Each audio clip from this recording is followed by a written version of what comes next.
Welcome friends. Let's complete this topic.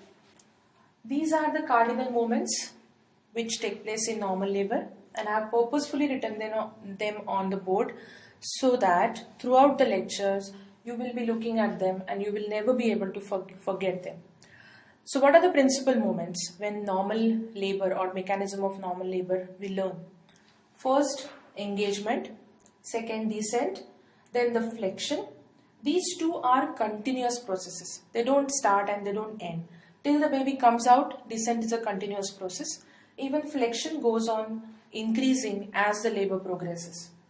Then there is internal rotation, crowning, extension of the head, or we say that delivery of the head with extension, restitution and external rotation. So these are 8 prime movements and please remember them. After this, there is delivery of rest of the body by lateral flexion. So let's see these movements one by one and why they take place. What are the important points related with them? What is engagement? When the greatest transverse diameter of the fetal head, now which is that? That is biparietal diameter, 9.5 centimeter. It crosses through the inlet of the pelvis. That means if in cephalic presentation it would be BPD, but in any other presentation, the maximum transverse diameter of presenting part passes through the pelvic beam, that is called as engagement. In cephalic presentation, it is the biparietal diameter. When it crosses through the pelvic inlet, it is called as engagement of the head. In primi, engagement takes place earlier. In multi, it takes place during labor, during the first stage. In primi, around 38 weeks, engagement takes place. The most common cause of non-engagement in primi is deflexed head, occipito-posterior position or any malpresentation.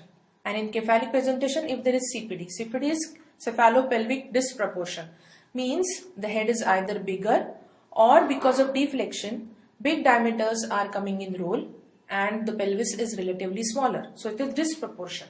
So the commonest cause of non-engagement, they become either OP position or deflexed head or CPD.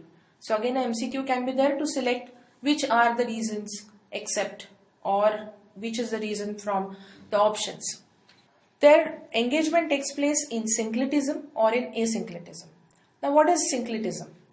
When the sagittal suture of the fetal skull, they correspond with the transverse diameter of the pelvic inlet. Pelvic cavity, the transverse diameter, baby is going in. The sagittal suture and the transverse diameter of the pelvis, if they match, then it is called as engagement in synclitism. But it occurs only in 25% cases. What happens in the rest 75? Either the sagittal sutures go more anteriorly and then posterior parietal bone is the presenting part, or the sagittal suture of the baby goes posteriorly, thus causing anterior parietal bone becoming the presenting part. So the sagittal suture and the transverse diameter, they don't match. If the sagittal sutures go anteriorly, it is called as posterior asynclitism. If it goes posteriorly, it is called as anterior asynclitism. So these are the different ways by which engagement takes place with asynclitism. Mild degree of asynclitism is very common and major degree of asynclitism is seen in cephalopelvic disproportion. Now the second cardinal moment, that is descent. Descent, there are two things. First, very important, because of uterine contraction and retraction. What is retraction? It is the permanent contraction of the muscle is called as retraction. Usually after contraction there is relaxation. But when there is no relaxation, the muscle fiber goes on decreasing in size. Permanent contraction is called as retraction. So in labor, the upper segment goes on retracting, becoming thick and thicker, and lower segment goes on relaxing, thus accommodating the baby or pushing the baby down. So descent in first stage is because of uterine contractions and retraction, and in second stage descent is because of bearing down effect. Again the ovoid, the fetal ovoid becomes straight and the axis starts matching up. That is also the reason why descent takes place. Next is flexion. As I told you, descent and flexion are continuous things. So even flexion goes on increasing. Now, why this flexion takes place? Baby's head, why it goes in flexed position? There are forces which are pushing the baby down and someone is offering resistance from below. Who are those things who are offering resistance? In first stage, it is the undilated cervix which is offering the resistance. Then the pelvic wall, the pelvic cavity and the pelvic floor. So they are the one who are opposing. Someone is pushing the baby down, someone is opposing. And because of which, what movement takes place is flexion. Now this flexion can be well explained by two-arm lever theory. What is this lever theory? That the fulcrum is at the occipito-atlantoid joint and there is long arm and short arm. Short arm is from the fulcrum to the occipital protuberance and long arm is from the fulcrum to the chin. Now what happens that when someone is pushing, that means the uterine contractions are pushing the baby down and the pelvic floor and undilated cervix is offering the resistance. At that particular time, the short arm descends and long arm ascends, and because of which there is continuous flexion. So please understand this theory, two-arm lever theory. Again MCQ, flexion takes place because of, you have to answer two-arm lever theory. Internal rotation. Once the head is in the cavity and flexion and descent are taking place, baby is carried up to the pelvic floor. Now the denominator start touching the pelvic floor. We all know that pelvic floor is formed by levator ani muscle. And how are the muscle fibers? The direction of the muscle fiber is backwards, downwards and towards midline. This is how the muscle is. Inside the pelvis, this is how the muscle is. Downwards, backwards and towards the midline. And the pelvic floor slope also you understand. So now what happens when the uterine contraction pushes the baby down? The denominator. What is denominator? It is the fixed bony point on the presenting part which comes in relation with the different quadrants of maternal pelvis. So if we take an example of a cephalic presentation, occipital protuberance or occiput becomes the denominator. Now when the occiput touches the levator ani, during contraction, it gets pressed on it and the muscle gets stretched. As the contraction passes off, the muscle again comes to its normal position. There is recoil. But while having this recoil, because of the direction of the muscle fibers, the occiput, that is the denominator, gets shifted towards the pubic symphysis. This is a rule that everything which wants to get delivered through the pelvic cavity has to come and lie below the pubic symphysis. So in LOT position, that is left occipitotransverse, the occiput will travel 2/8 of the distance and come and lie below the pubic symphysis. So this is called as Hart's rule, that when during uterine contraction, the occiput or the denominator stretches the levator ani. As the contraction passes off, there is recoil, and during this recoil, because of the direction of the muscle fiber, the denominator gets shifted towards pubic symphysis. But further movement of the denominator is avoided. Now why this is? Because if it gets shifted like this, it should continue this way. But because the levator ani from this side is also acting, because of that, it stays over there at the pubic symphysis. So the reasons for internal rotation, slope of pelvic floor, most importantly the Hart's rule and pelvic shape. Now once the baby is here, the next step is crowning. In internal rotation, the baby's neck either undergoes 1/10 of torsion or 2/8. If the torsion is 1/8, then neck can sustain that much. If the torsion is more than 1/8, then even the shoulders move. Then the stage comes as crowning. By definition, crowning is the stage where maximum diameter of the head, again BPD, it stretches the vulval outlet and the head doesn't reside back even after the contraction passes off. Means what? Once the baby reaches the pelvic floor, cervix is fully dilated, we are talking about second stage. With each contraction, baby's head comes out, peeps out through the vulval outlet and goes back. Peeps out, goes back as the contraction passes off. but gradually there is certain movement that it is coming millimeter by millimeter ahead, and at one stage it remains over there even after the contraction passes off. That's the time when the maximum diameter, that is the biparietal diameter, is stretching the vulval outlet, and now even after the contraction goes off, the head will still remain there. The crown is seen continuously there. That is called as crowning. So it doesn't recede back even after the contraction passes off. Next thing is extension. It is actually delivery of head by extension. So head is at the door trying to come out, and now which are these forces which will push this head out? This is again called as couple of force theory. One force which is pushing it down, uterine contraction, plus maternal bearing down at this particular stage. And there is one force which is against it, which is in the direction, that is upwards and forwards.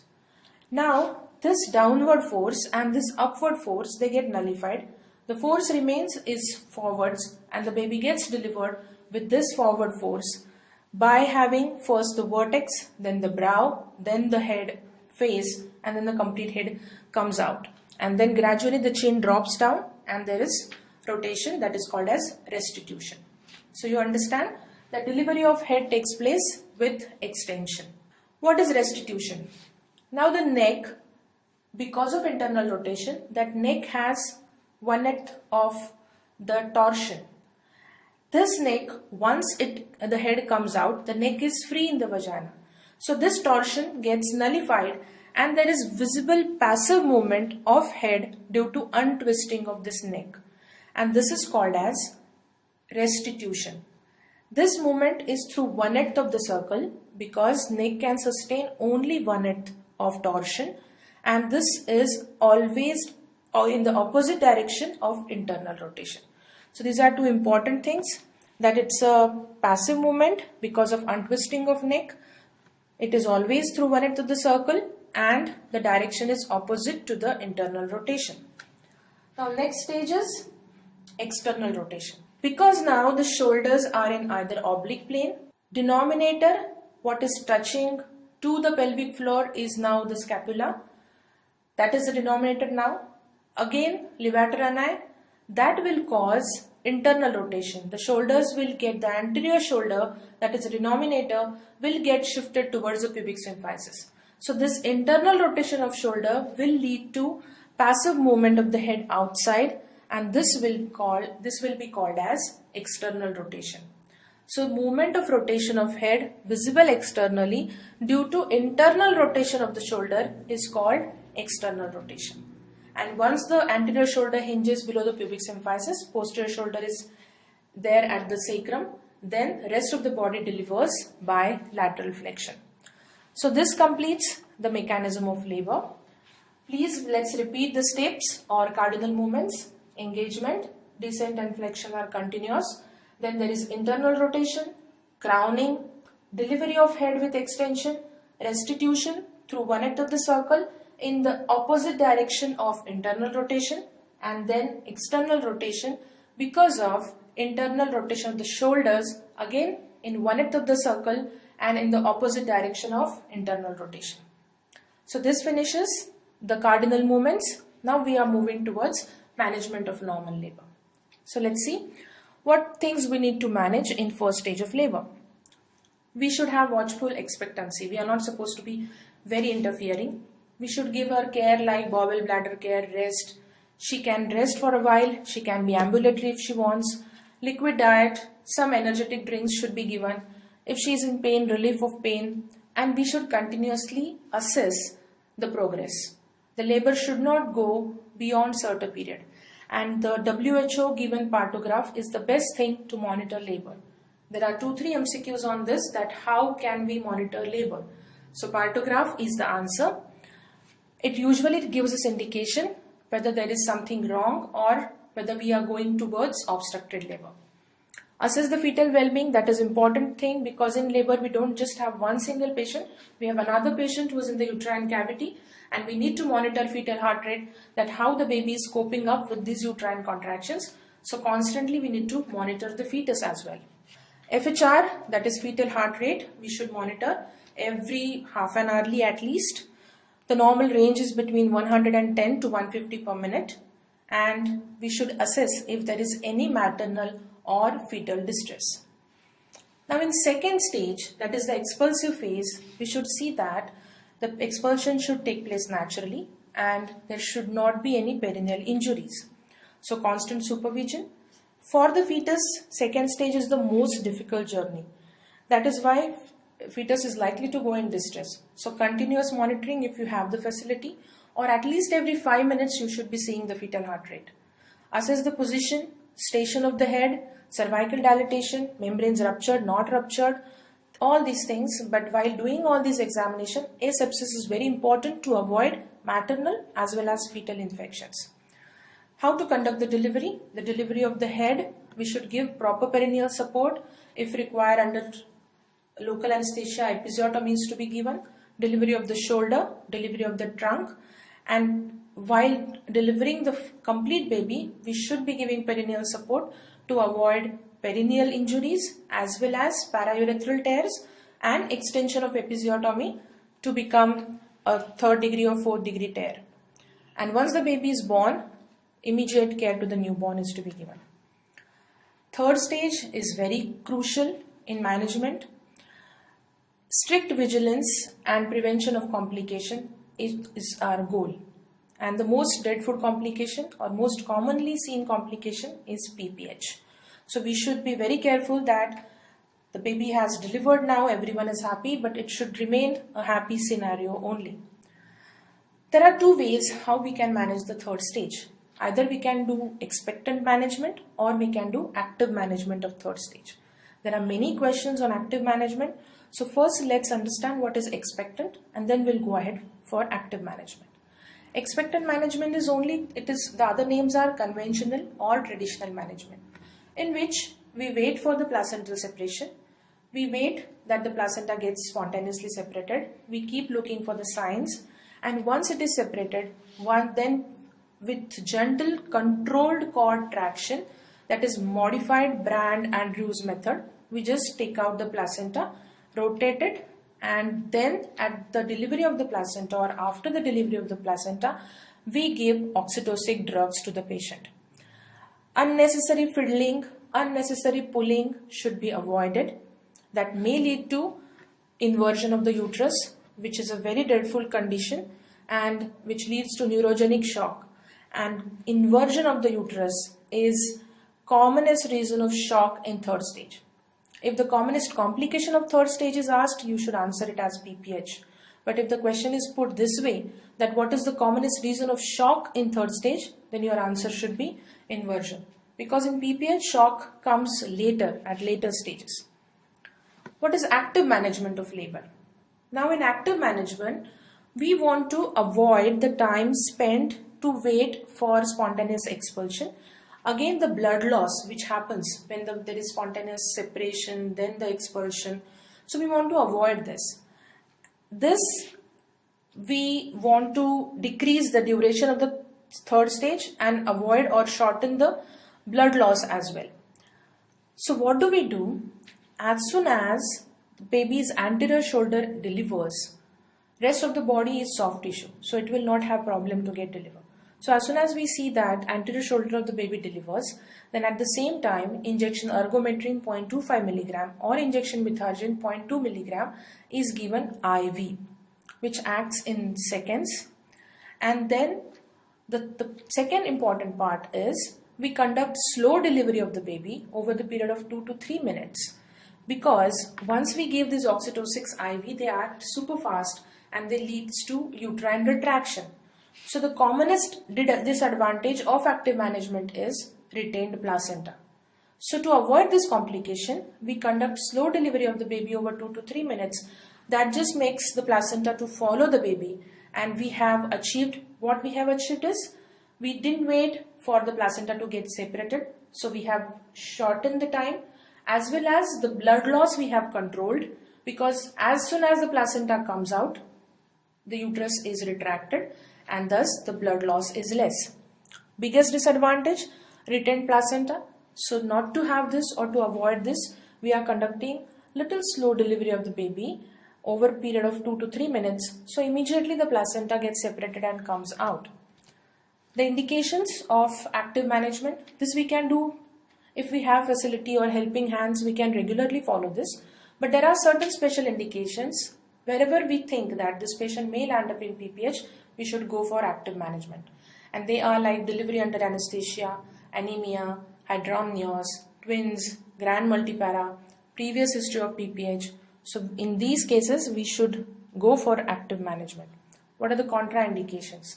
IV methergine should not be given in patients with severe PIH, preeclampsia, even cardiac diseases, Rh negative mothers. So it's better to avoid. Again, in case of multiple gestation, after the delivery of the first baby, it is contraindicated. We should do it after the delivery of the last baby. Now this finishes the theoretically part of normal labor, but there are very important points based on this topic which will help you to solve the MCQs. Let's revise them. In normal labor or in labor, what is the most common presentation? The answer is cephalic. Almost in 95% the presentation is cephalic. Most common presenting part on the cephalic, there is vertex, brow, face. What is the most common presenting part? And the answer is vertex. We are almost going to solve 30 MCQs, so please pay attention. In normal labor, head enters pelvis most commonly through transverse diameter, that is the most common, 75%. The second common is oblique diameter and anteroposterior, only 5%. Most common position in relation to the maternal pelvis, in relation of the occiput to the quadrant of the maternal pelvis. So most common position is LOT, that is left occipitotransverse. If the option is LOA there and LOT is not there, then please select LOA. Engaging diameter of head, when there is complete flexion, suboccipitobrachmatic, that is 9.5. If there is slight deflection, then it is suboccipitofrontal, that is 10 centimeters. And if there is complete extension, then it is submentobrachmatic. And the presentation would be face. Again, that would be 9.5 centimeters. Pain of uterine contraction gets distributed to, there would be options. So the answer is T10 to L1. Why there is pain of cervical dilatation? That pain is referred to back. Why is it referred to back? So it is referred to the back through sacral plexus. And the pain is because of the cervical dilatation and stretching. That is why it starts from back, then comes in front and goes lower down. What is the average pressure inside the uterus during second stage of labor? It is almost 100 to 120 millimeters of Hg. And in first stage, it is 40 to 50 millimeters of Hg. Latent phase of labor followed by accelerated phase of labor. Immediately after delivery, height of uterus corresponds to almost 20 weeks. That means at the level of the umbilicus, that is 13.5 centimeter above the pubic symphysis. What are the living ligatures of the uterus? We all know uterus has longitudinal layer, circular layer, and intermediate layer is the intermingling fibers, the middle layer. In these, the muscles are kind of egg-shaped and the vessels run in between them. So when these muscles retract, they act as living ligatures. They just close down those vessels. They don't allow them to bleed. So living ligatures are middle layer of the myometrium. Graph showing relationship between cervical dilatation during labor. The answer is cervicograph. Partographs helps in detecting. The answer is obstructed labor. Labor is termed as precipitate when it occurs less than 2 hours in primary and multi. First and second stage duration is just 2 hours. Means from beginning of the labor till delivery of the fetus. If it happens in 2 hours, then it is called as precipitate labor. So we'll stop here. Thank you.